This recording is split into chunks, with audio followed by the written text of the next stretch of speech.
Today, a highly requested video on how to make an isometric design, and I'm going to show you how to make an isometric laptop in today's Illustrator tutorial.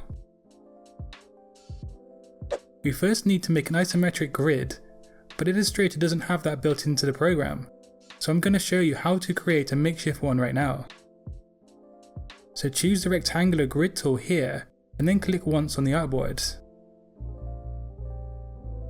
I'm going to use 1000 pixels squared, and also 120 for the vertical and the horizontal numbers. But just make sure that you have the vertical and the horizontal numbers as the same values.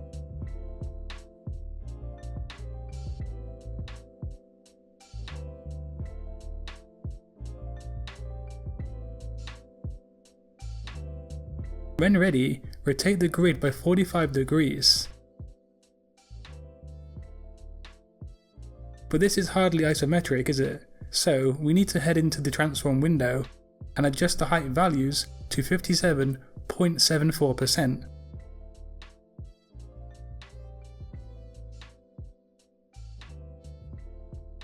And this number needs to be absolutely precise. So there is your isometric grid ready in Adobe Illustrator, and you can adjust the stroke weight here depending on how visible you want your isometric grid to be. Now press Command or Control 2 to lock the grid down in place, because we're now going to design the isometric laptop. Today's tutorial is quite lengthy, but follow along and learn all of the tricks and the techniques on making a stunning isometric design. Select a colour, and then make sure it's the stroke only in the colour palette. You can press Shift and X to toggle between the stroke and the fill. Now press P for the pen tool and draw a rectangle as I'm doing here, using the isometric grid as a guide.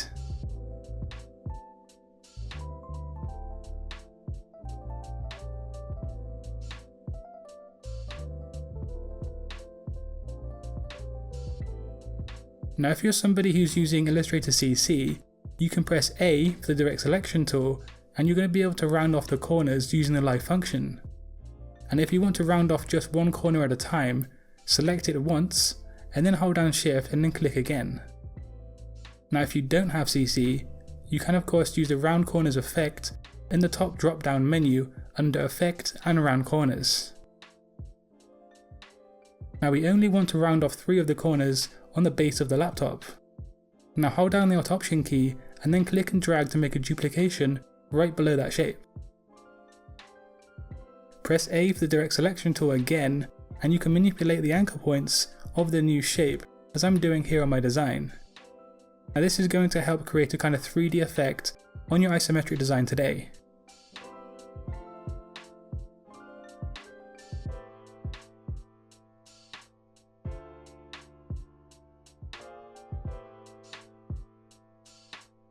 We need to make sure that the original line is brought to the front of the newer object in the layers window. It's now time to give the original shape a gradient, and we can change that later of course. This is going to be the base of our isometric laptop, and I'd like a nice deep dark purple or blue gradient for my design. Now the render looks pretty bad on my video due to the editing software, but in real life and in Illustrator it looks seriously smooth. We can press G for the gradient tool to quickly change the direction of the gradient over the shape.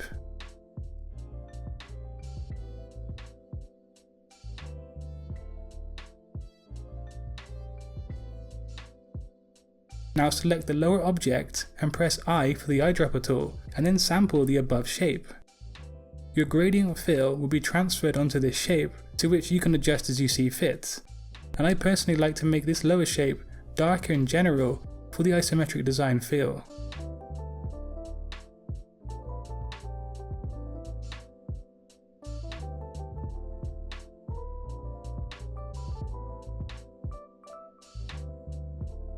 So the base is pretty much complete, but let's select both shapes and then press Command or Control 2 to lock them down in place. So like I said, for some reason my video editing software makes the gradient look pretty horrible, but if you see the final design it looks really smooth, and also yours should be smooth on screen now too. I'm going to now add a highlight using the pen tool and also a stroked line like so. So increase the stroke weight and then add the same stroke style as I'm going to use. You can also use the width tool here. But when you have your line ready, open up the appearance panel. So here you can either use the outer glow effects or even the Gaussian blur effect on your line. This is going to make it appear more blended into your design in general.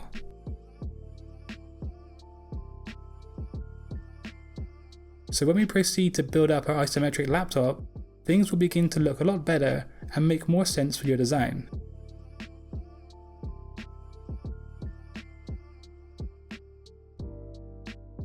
So to ensure the raster effects look neat, you can increase the values here to safeguard that all blurs and glow graphics look smooth.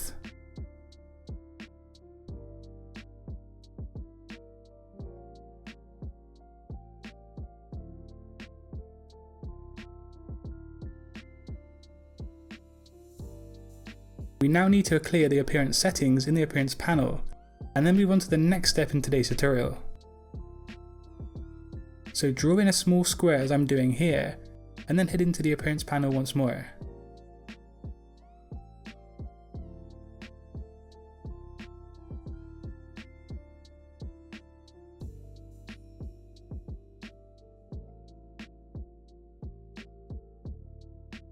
We're going to add an outer glow effect, and this is going to be the light on the edge of the laptop, and you can add as many of these as you so wish. Just remember that small details like this are really going to help set off your isometric design when it's completed and finished.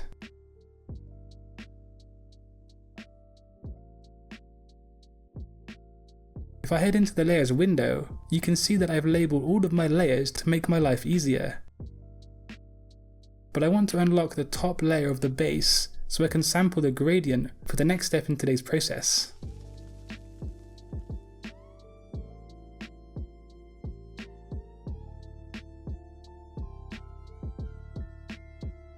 Now I'm going to draw a rectangle for the touchpad.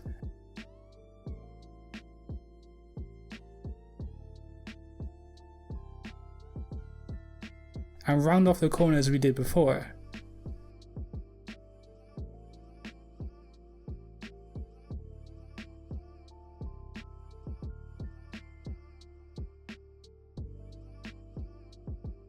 You can flick the stroke of the touchpad over to a fill by pressing Shift and X, and then bring it onto your design in perfect placement. Remember to have an object selected when you're editing the gradient.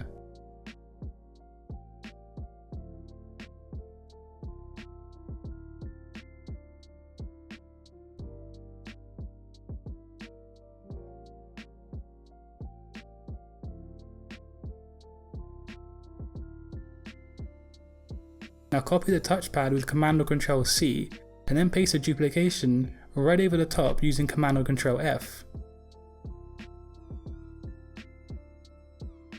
Press Shift and X to turn the duplicate into a stroke, and then press C for the scissors tool. We're going to cut the shape in half, and then remove a section to give an illusion of shadow and depth on the touchpad of the laptop. You can change the stroke style to make it blend into your design more at the edges of the stroke line.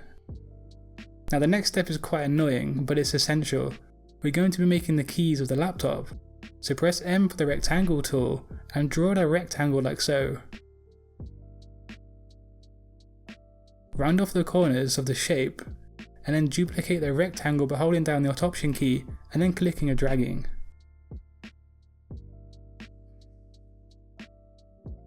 Press Command or Control D to repeat the process, leaving yourself with 14 different keys in total.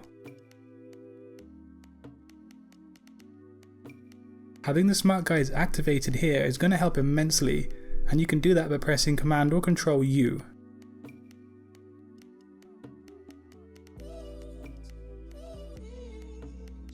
Now we need a perfect square, so hold down Shift and then use the rectangle tool to generate a square and then round off the corners. Repeat the process so you have 13 squares in total, and then add on the last key, which is a rectangle.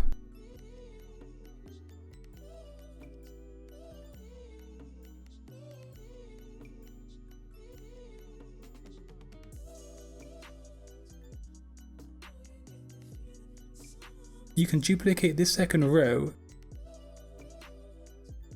and then rotate it by 180 degrees because they are essentially the same but in the opposite order. Now you can look on a laptop and figure out the keys that are still remaining to be made, because it would take too long in today's video to show you the entire process of making the keys. But it doesn't need to be perfect, because the main part of making the isometric design look awesome is yet to come.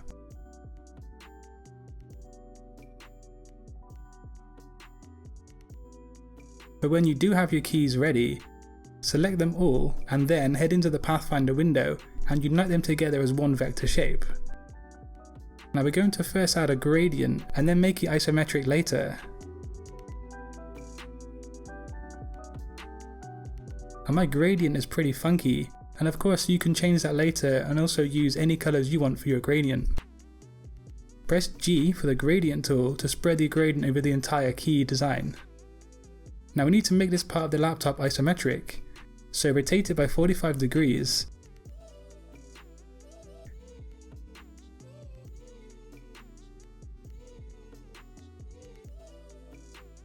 And then, as we did earlier in the tutorial, adjust the height values in the transform window to 57.74% exactly.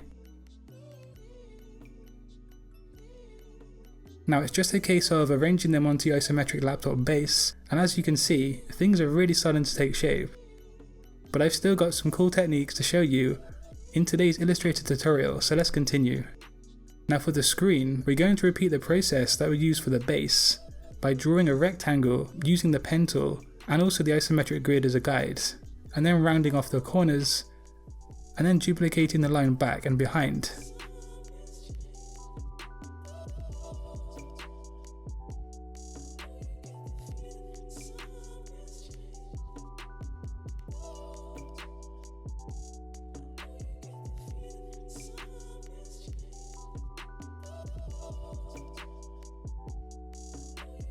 This layer needs to be behind the other layers of your design in the layers window.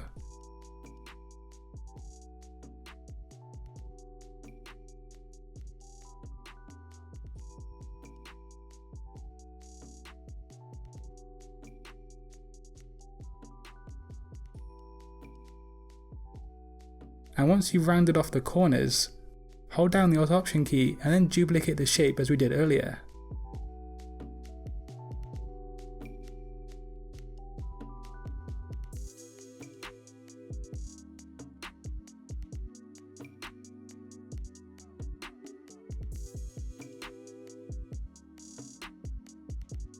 And it helps to have all of these objects as strokes instead of fill colours, so you can press Shift and X to change that. Use the direct selection tool to manipulate the anchor points of the behind shape as I'm doing here.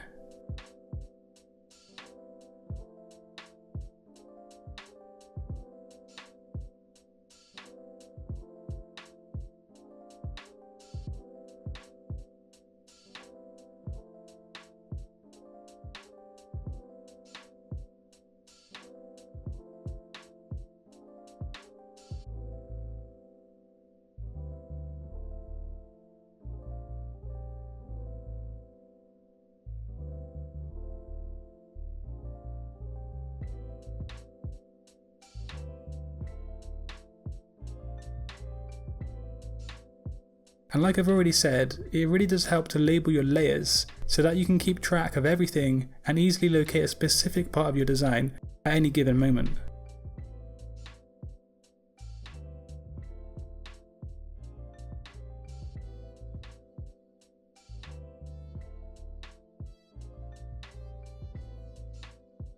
It is going to help to have the screen layers as strokes for the next step, or you can press Command or Control Y to enter into outline mode. But when ready, draw in a rectangle for the actual screen itself, and this doesn't need to be rounded off.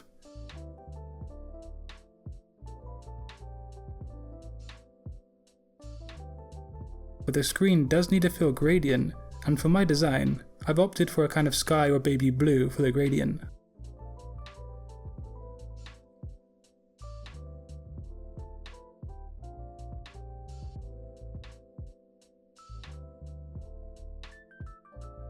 Now I've added a background, but it's not permanent, and I'm going to change that later.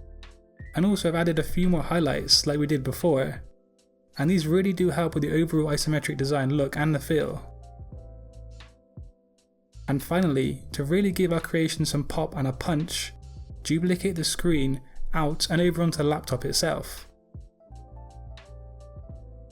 The gradient colour for this second screen on my design is kind of white towards pink, as I feel that looks best on my design today.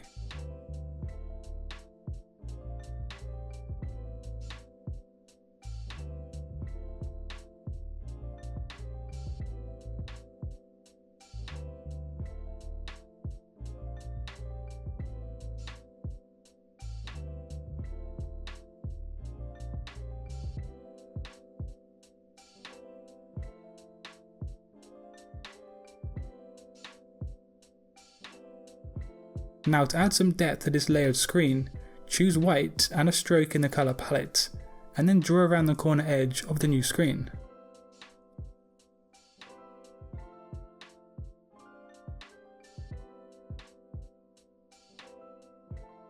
Increase the stroke weight and also change the stroke style to fit the screen itself.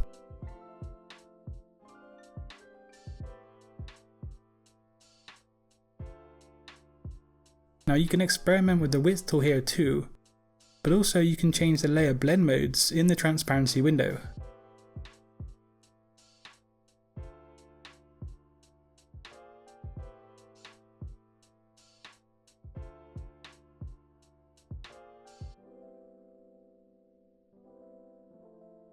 Now I've made my background using the new gradient tool in Illustrator CC, which was very easy to do. But if you haven't got CC, then sorry, you're going to have to make do with a mesh tool or something like that. But the important thing here is that I made the light source at the top right, which fits in with the lighting on my design. And then lastly today, let's make a shadow for the isometric design. Draw a rectangle and add the same isometric process as we did before, by rotating it 45 degrees and then adjusting the height values to 57.74%.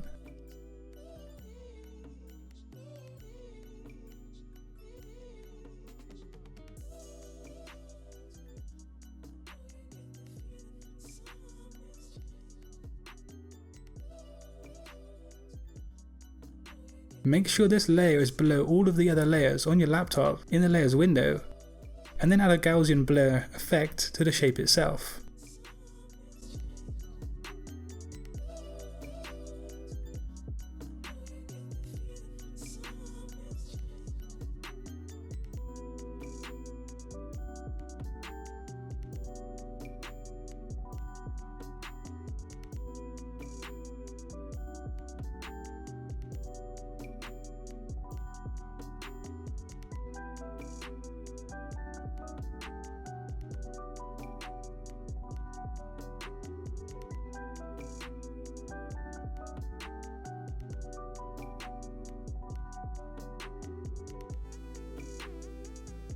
The logos that you can see on my screen are added using the free transform tool, which I actually forgot to show the process of using.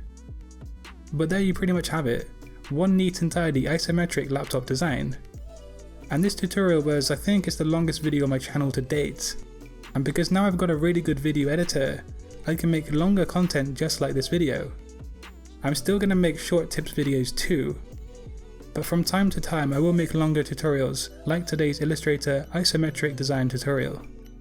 Don't forget to let me know what you thought of today's video, and of course like and share my content on social media if you want help out my channel. Subscribe for weekly graphic design content if you haven't done already, and until next time, design your future today. Peace.